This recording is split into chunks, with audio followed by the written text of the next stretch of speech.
The ICC will terminate its investigation and issue the warrant of arrest against President Duterte. Dating Presidente Digong, at ikukulong ka na. Kung ayaw mong kung magtapan-tapangan ka, ay kakalad ka rin ka, hihilahin ka, at dadaling ka doon sa kulungan. International Criminal Court ang uusig sa mga kaso. Matagal po pumapatay ng tao. Sa bibig na mismo ni dating Pangulong Rodrigo Duterte nang galing na hindi raw siya nagsisisi kung may mga namatay noon sa kanyang war on drugs.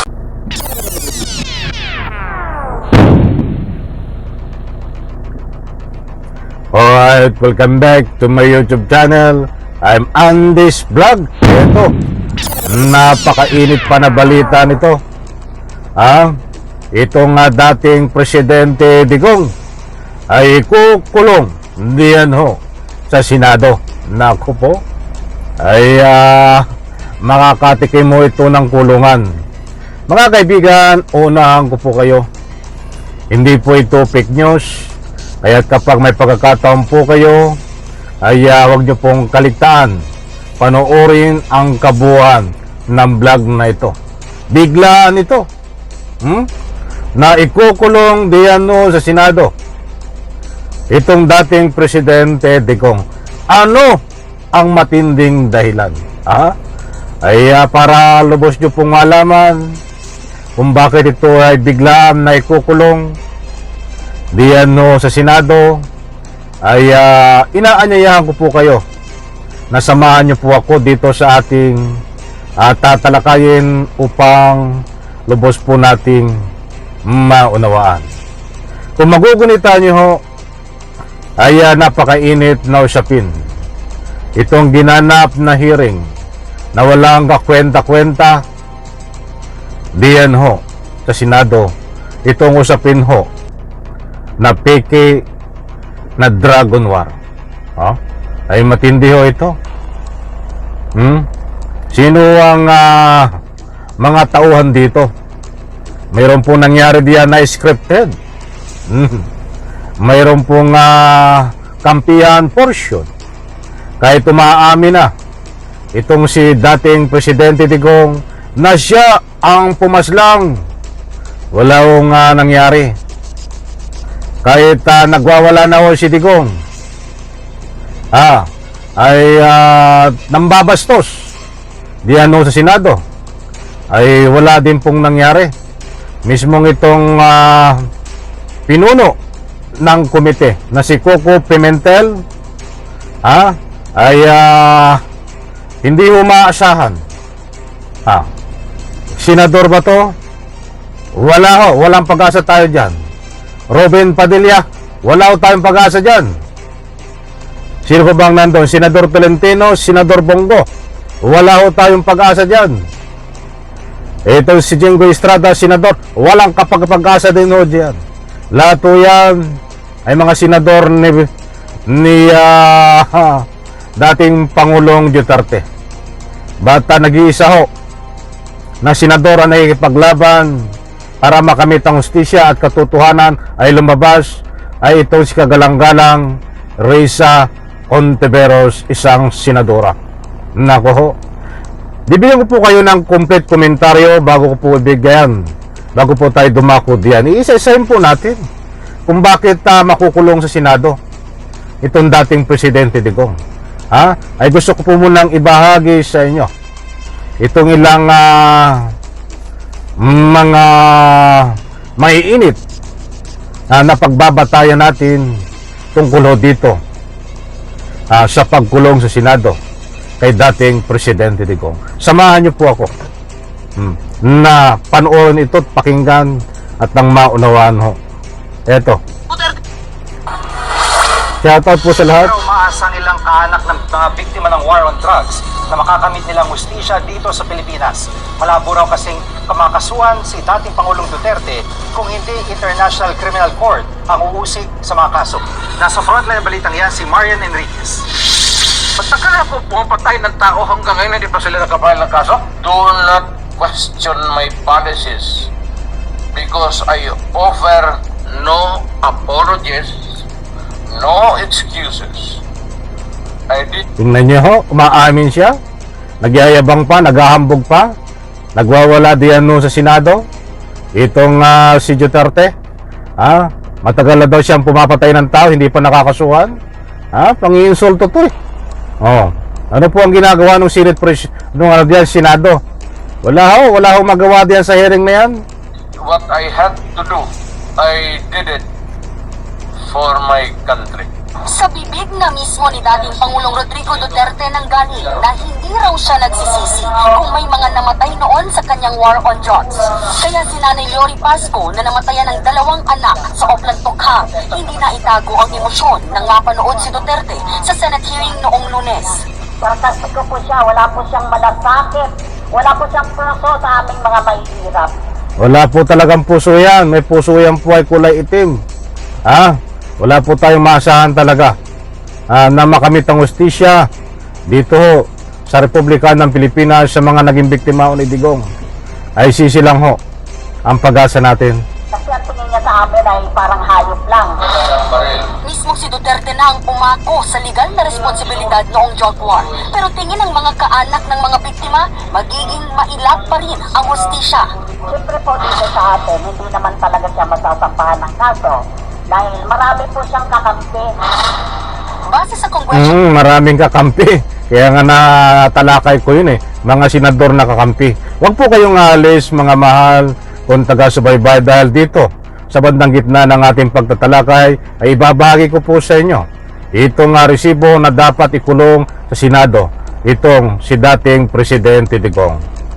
hearings at datos ng mga human rights groups, nasa 6,000 hanggang 20,000 ang namatay noong drug war.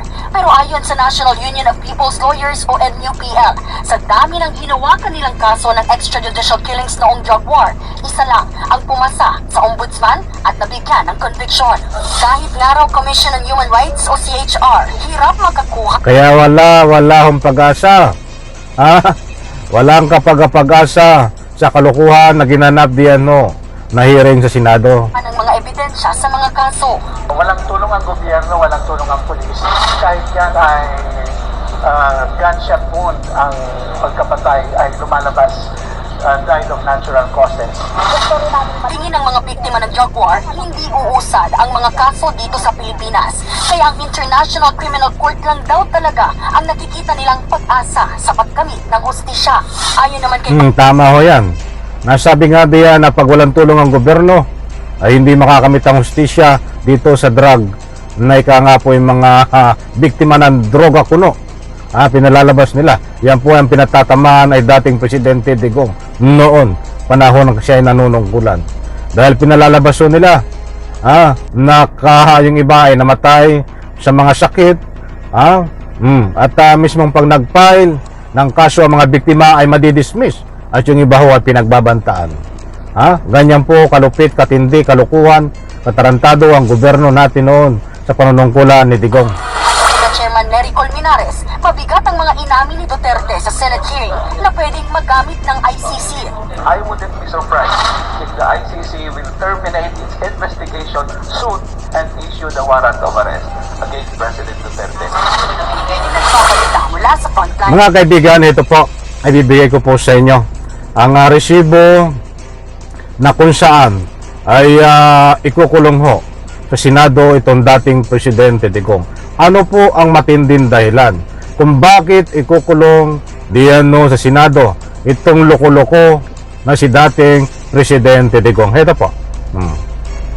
Ipapasight in contempt daw ni Senator Risa Hontiveros kung sakaling dumalo at magmura ulit sa susunod na Senate hearing. Si dating Pangulong Rodrigo Duterte, git ni Hontiveros, very rude raw ang naging asal ng dating Pangulo. Maliwanag po mga kaibigan, kung magkakaroon pa ng panibago na hearing diyan sa Senado tungkol dito sa usapin na ika nga po Dragon War ay ikukulong, ipapasight in contempt nitong si Senador Risa Hontiveros itong dating Presidente Digong dahil sa hindi magandang asal niya. Bastos di po ba? Ay mga nakaraan hearing dapat na cite in contempt ito. Kaya lang ay ayon sa aking pagsusuri, nag-aalinlangan ho itong si Senador Risa Ontiveros na ipa-cite in contempt. Hindi siya makapag-motion dahil walang pumpapangalawa sa kanya eh. Bakit ko po nasabi yun? Kahit siya po ay magsabi na i-cite in contempt niya, mag-motion ho siya. Itong si Digong na nakaraang hearing ay malabo ho itong ma-cite in contempt.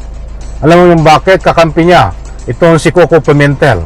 Kakampi niya itong si Jingo Estrada. Kakampi niya itong si Bato. Kakampi niya itong si Bongo. Kakampi niya si Robin Padilla. Sino pa ang nandun para ika nga'y samahan siya o ika nga po'y mag-second demotion?